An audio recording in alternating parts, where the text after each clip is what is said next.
welcome to another episode of Pitch. everyone's favorite, the best place to be on the internet on a Wednesday morning. And what is that, Laura and Brandon? Pitch practice. Yep, let's go. Pitch Ready to go today. practice.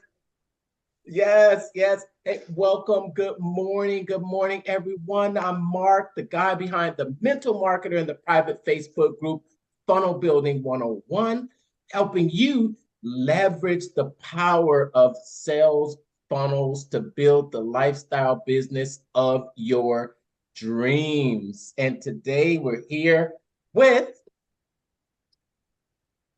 Oh, it's on me this time. I thought Laura was going to go first. Brandon here with BKXX Enterprises, taking your online presence and making it more profitable and helping you get found. That's right. That's right. And Laura Morales, always talking about franchise sales and development and taking it to the next level with movement.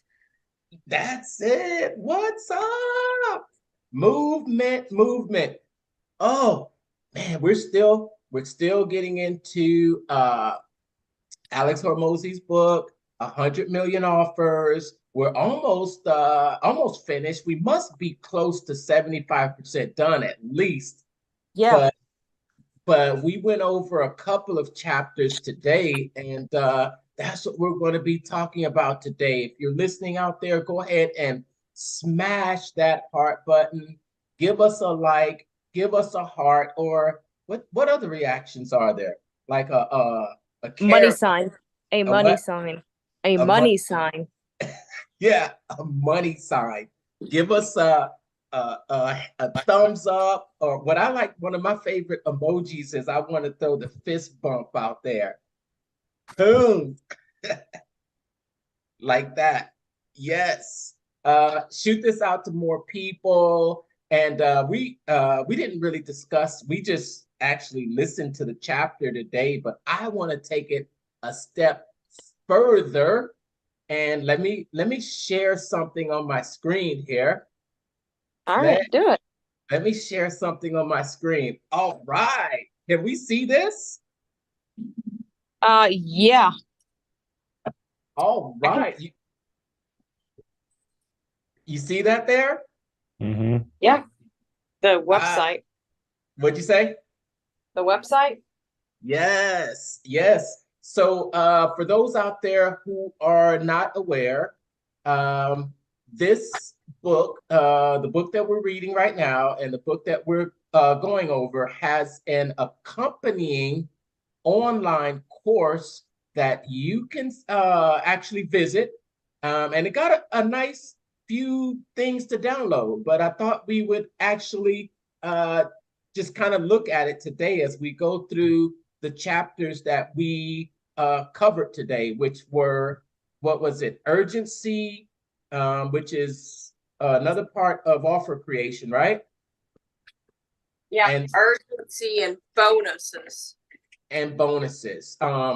So this is where you can actually download a copy of the scarcity and urgency checklist, right? Have you downloaded this, Brandon? Yes.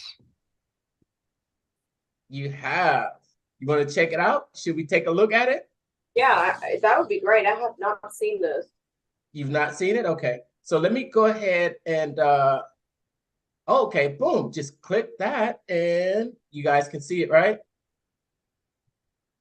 Mm-hmm. Okay. All right. Oh, okay.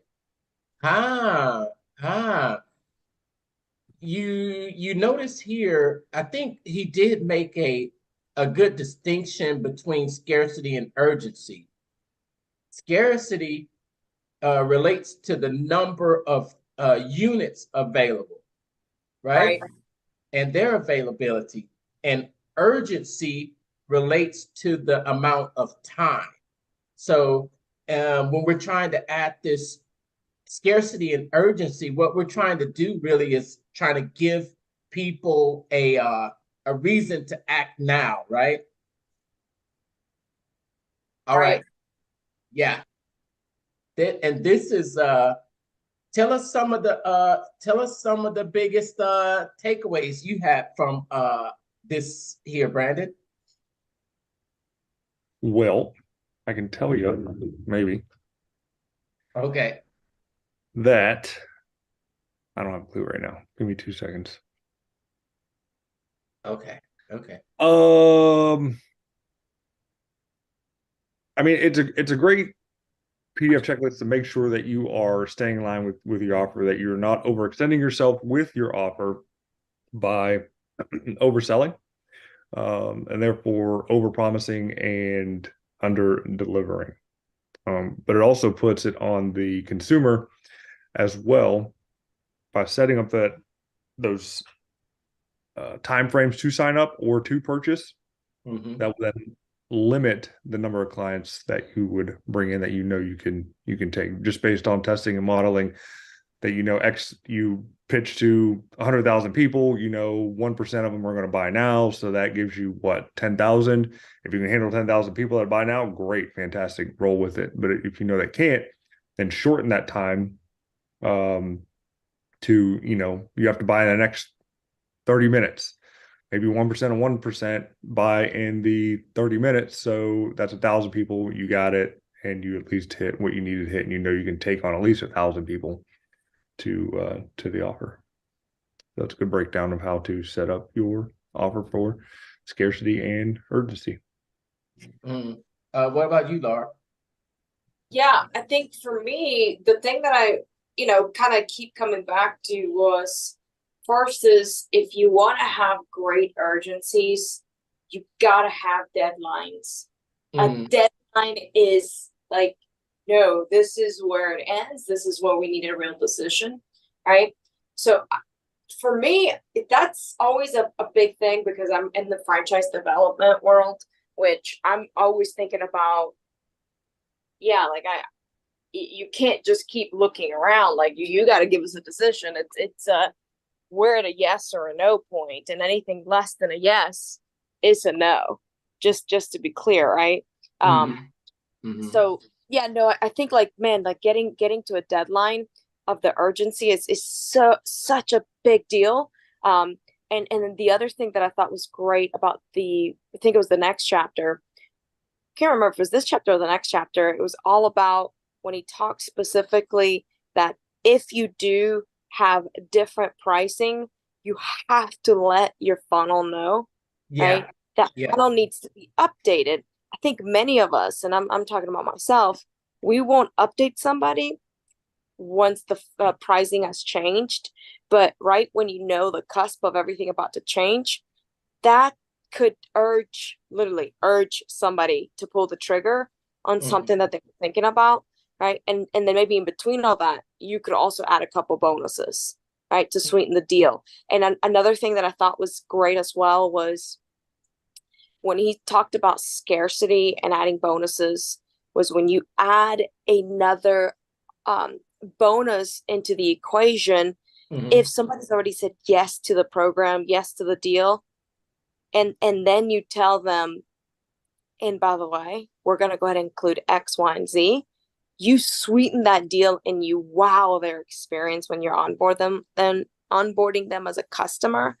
That is huge, because they didn't have to be pushed to get closed on. They generally wanted whatever you're doing, and now you made it even better. That's a different feeling than scarcity of like, oh my God, I gotta buy this because there's no more left.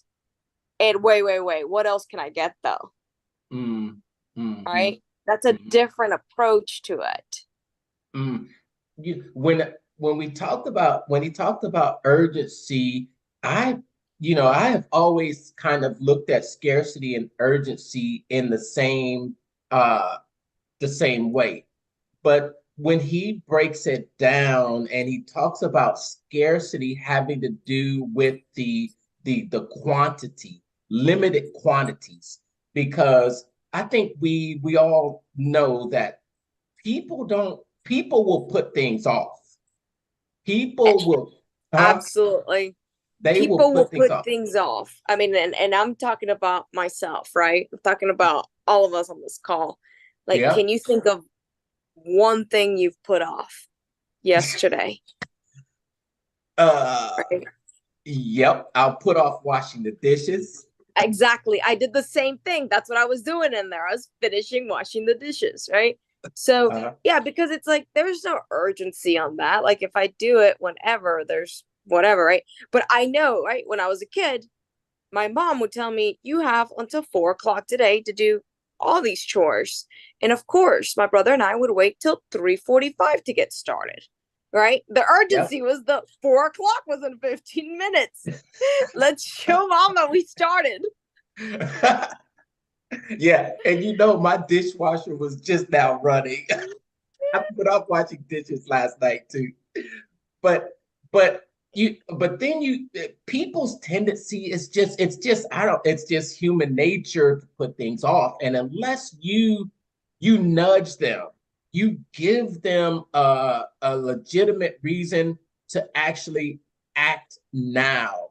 And that could either be the scarcity, which is the limited amount of resources, saying that you have a limited amount, or you only have a limited time to sign up. And I think one of the examples that he went through in this chapter was talking about, if you have a rolling cadence, a cohort. Remember how he talked about cohorts, and you have classes. Okay, our next training starts on Monday, and we only have 4 slots left. So that's time and quantity. And and then remember the other example that he said about, hey, I just had one person drop out, and now I've got an opening to start Monday. If you don't start this Monday, you're going to have to wait an entire week. A week, yeah. Entire week to start. And I think there's a thin line between, well, maybe there's not a thin line, but being ethical in the scarcity that you put out there. If you say that you're only accepting 4 clients, then only accept 4 clients. And but you made a point there too, Laura, about what we talked about the last time, about always letting people know when you sell out. Yeah.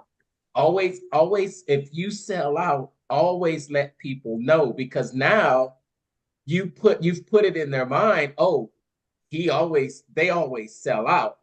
They always sell out. This is, I think, I'm going to give you an example. Do you have any examples of that, Brandon, that you can? No, got nothing. There's a restaurant in Houston, Texas, that I loved and I frequent. Very popular restaurant. And well, I know a couple of places in Houston actually, but this one in particular, it's called the Breakfast Club, and it's a fried chicken and waffles. It's called chicken and waffles. You ever heard of that combination before? Love chicken and waffles. Chicken and waffles? Who hasn't? Yes.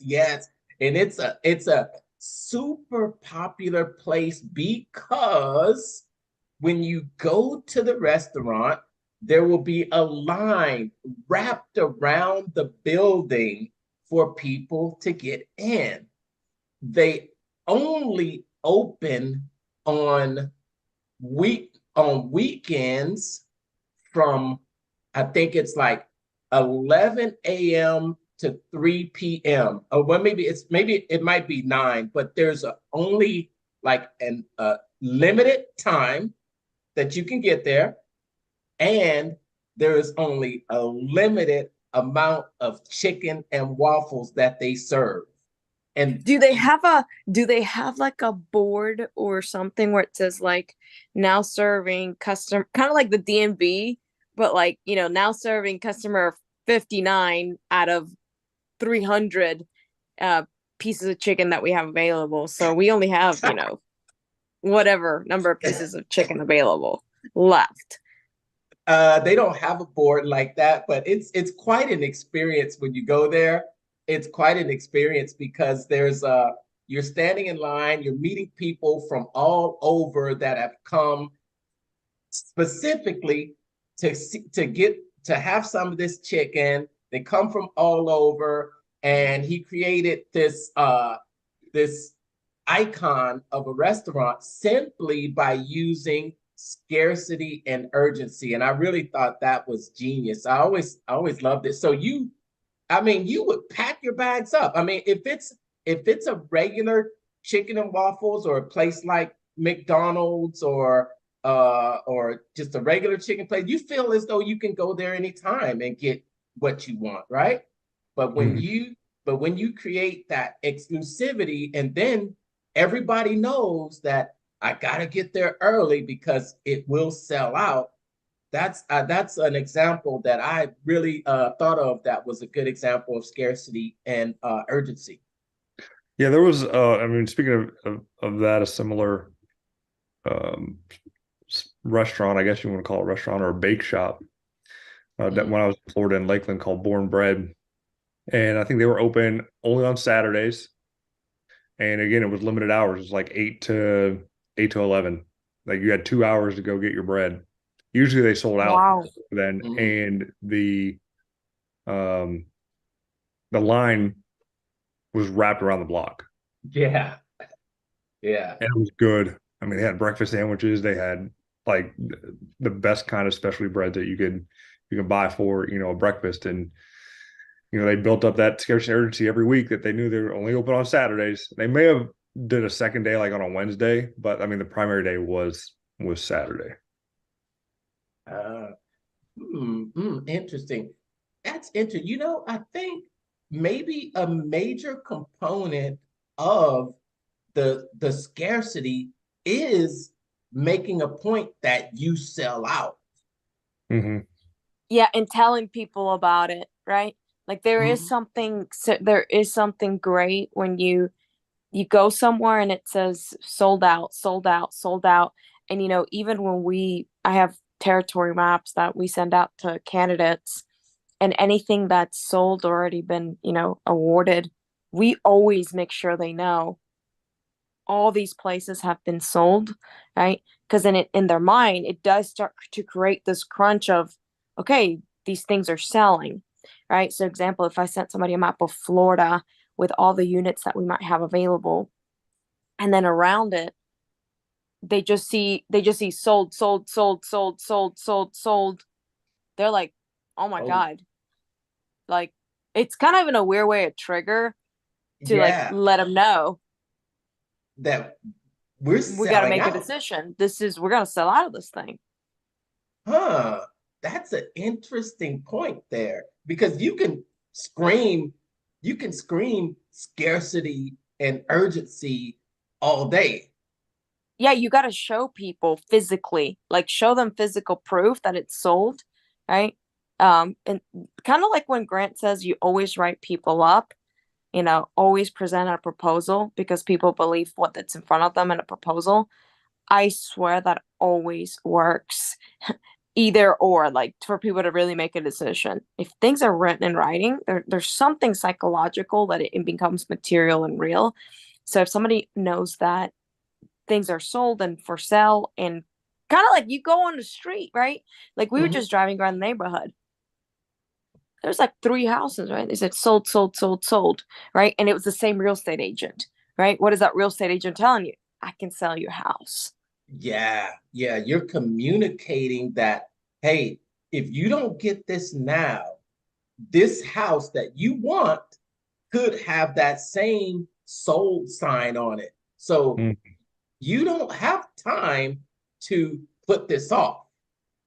You don't. Yeah, that's a good point. That's a good point. As you said, because deadlines drive decisions. Yeah, deadlines drive decisions. That's going to be my quote of the day on when I write my goals down. That is, Deadlines. go ahead. Yeah. No, yeah, deadlines drive decisions, and I think that's something that I myself need to work on a little more. Because sometimes, right, I'm in the franchise development space, and sometimes it's like, you don't want to push somebody too much, but at some point it's like, we'd love to have you.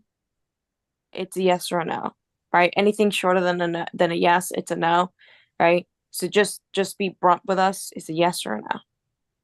Hmm. Yes, yes.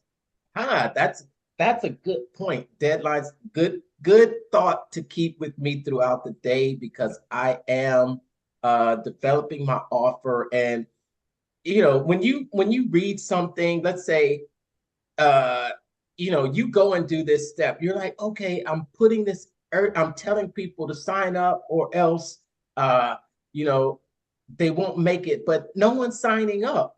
Maybe it's because you've left off that component of Yeah. letting people know that you will sell out. And there are different ways to actually communicate that, like the realtor sold for sold sign. And I always think about the example of the booking airline tickets, Mhm. or booking hotel reservations. Uh-huh. Brandon? Most of those online deals, though, when they tell you that scarcity or that there is scarcity with the tickets is false scarcity, but they do it because they know that if you see that countdown timer or they see there's only 3 seats left or whatever, that the people are more apt to buy. And I don't know if it's the airline companies that do it directly, but definitely the travel sites like Expedia or Trivago and those they put those little banners up to help um, push the sale. Yeah. And they also have that pre-experience that I've had before of seeing that it's sold out before, you know, Mm-hmm. seeing that it's sold out, and that psychological trigger is saying, you know what, I better get this while the price, or just for example, Brandon, uh booking the resort for Funnel Hacking Live. Yep, that's already booked.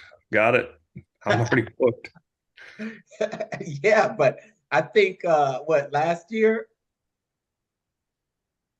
did it Uh, sell out? yeah, it sold out last year, so you couldn't. I don't. I think it sold out like 2 months, maybe 3 months before the event. Yeah, yeah. So yes, so this year you made it a point to actually get in there and get it sooner. Yeah. But awesome, awesome. But then we also went over the chapter on the bonuses. What were some of your big takeaways from bonuses, Brandon? I liked how he uh structured the bonuses on what you're already getting anyway. So he had the one core main thing that you're supposed to get, and then he throw in a whole bunch of bonuses that you need to have with it anyway, or that should be thrown in complimentary based on the price itself. So it gives I would say, quote unquote illusion. I hate to say the illusion, but of additional value that you're getting uh, with the services. So in my case, if if I were to give an example, you sign up with my search engine optimization program, SEO program. I throw in all your business listings distribution for free. So, you make sure everything's synced, and anybody that looks up your company name, you're going to see the same name, address, and phone number that everybody should see anyway. I throw that in complimentary because you signed up for the SEO program, because that is part of the SEO anyway. Even though there is a cost behind it, if you can just choose the business listing part of it separately and pay more, or you just bundle it together and pay less with the SEO program. So I like how he broke that down, and I've used that as for most of my marketing incentives and offers. Mm. How do bonuses come and play with you, Laura?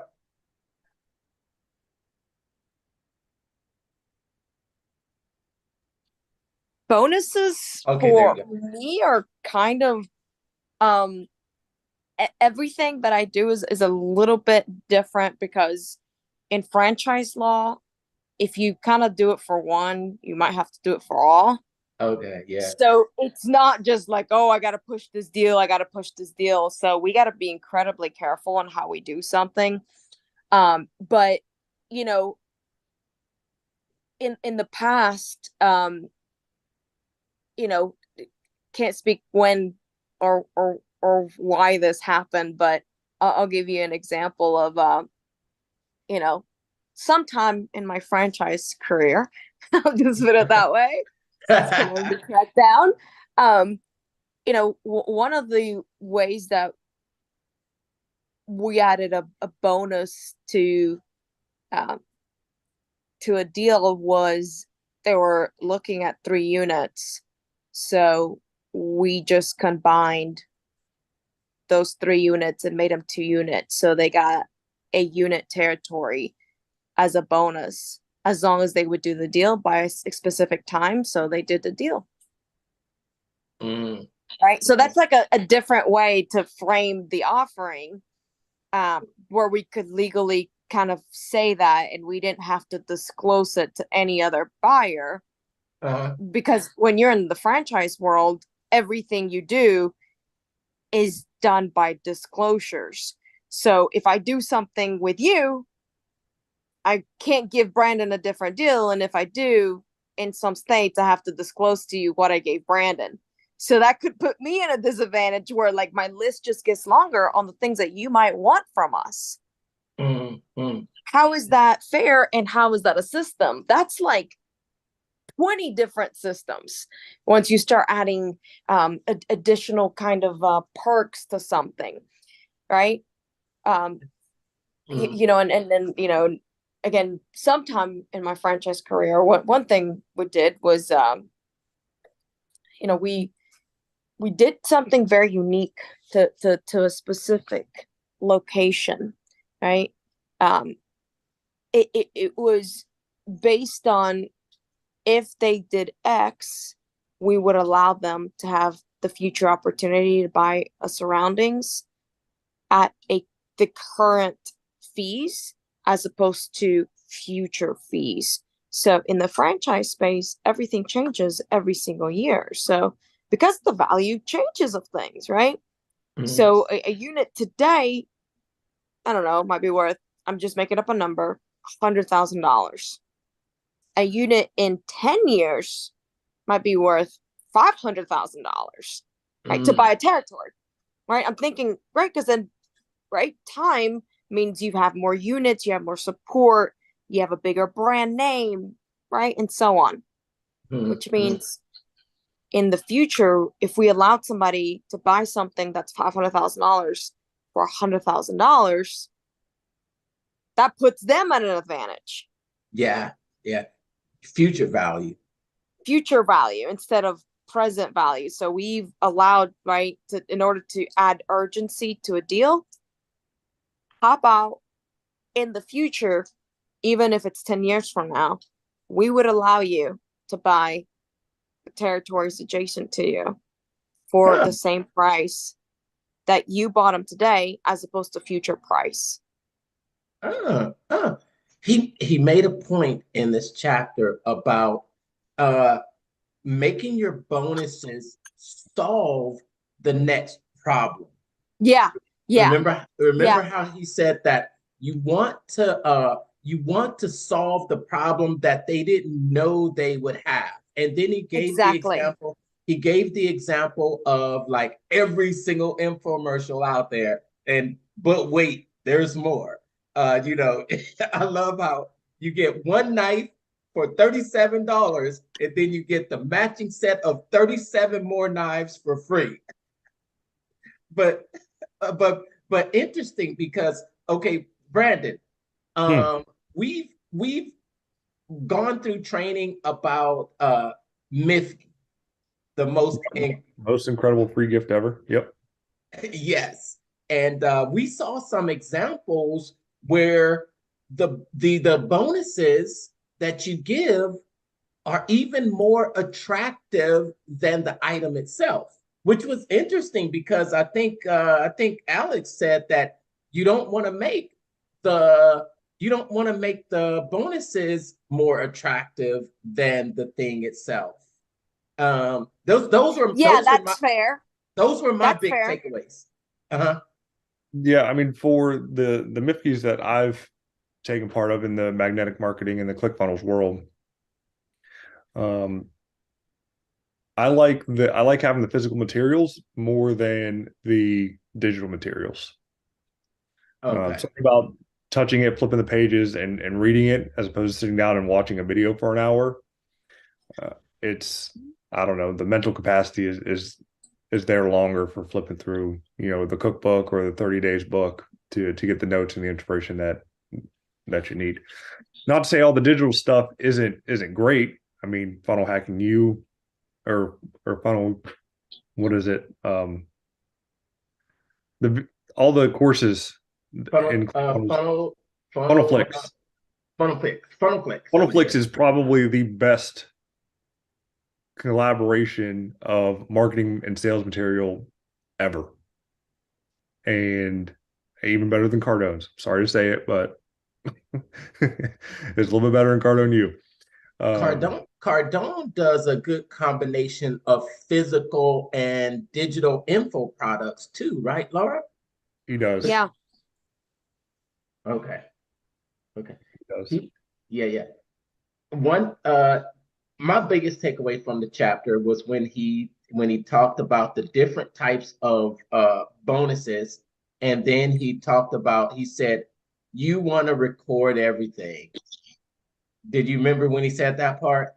He said, you want to record it and keep it to add as little bonuses here and there. And he said that you want to use things that you can invest time in once and give it away an endless amount of times.